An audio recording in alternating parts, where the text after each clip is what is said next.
Hello, this is a quick demonstration. I know some of you are still having issues with using prime factorization in order to simplify these radicals. So let's start with this one. It is the square root of 192. Keep in mind that anything that I break out is still in my square root. So I'm going to do this easy. I know it definitely divides by 2, so you can break it up into 2, which is a prime number, so I'm going to circle it so I don't do anything else with that. And 96. Well, 96 also can be divided by 2, so I can pull out another 2. And that makes this 48. Again, I can pull out another 2. And you can choose other numbers if you want. Every time I see something that's divisible by 2, I just like to do it because I know it'll give me that prime number. That breaks out into 2 and 24. 24 breaks down into 2 and 12. 12 breaks down into 3 and 4. And 4 breaks down into 2 and 2. So 192 is 2 times 2 times 2 times 2 times 3 times 2 times 2. Okay, so that means that this number can be written as the square root of 2 times 2 times 2 times 2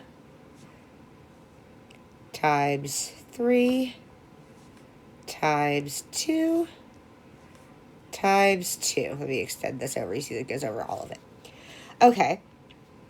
So remember that we're looking at square roots. So if I have a number times itself, the square root of 2 times 2 is just going to be 2.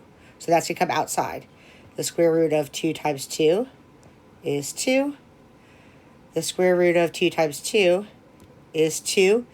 All of this is outside of my radical. On the inside, I still have this 3 left, so I'm going to leave this 3 here. So I have 2 times 2 times 2, which is 8, times the square root of 3. That is the final simplification of this. All I'm doing is removing the pairs and putting them on the outside as 1. So let's go up real quick.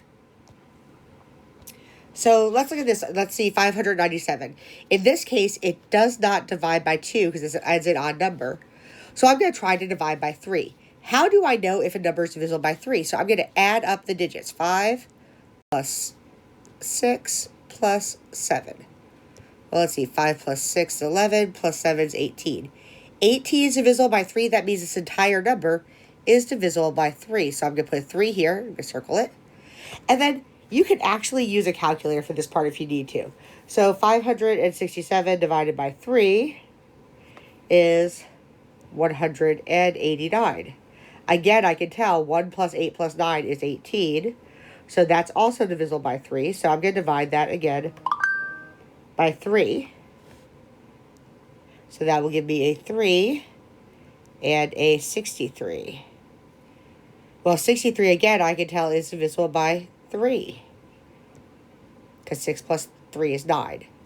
So I'm going to do 3, and that's 3 times 21. Well, 21 is just 3 times 7, which is another prime number. So now I have all my prime numbers.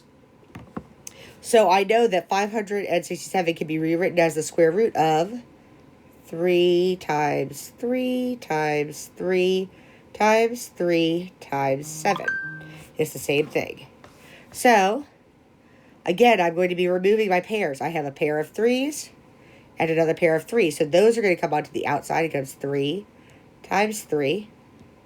And then the 7 remains inside. Well, 3 times 3 is 9.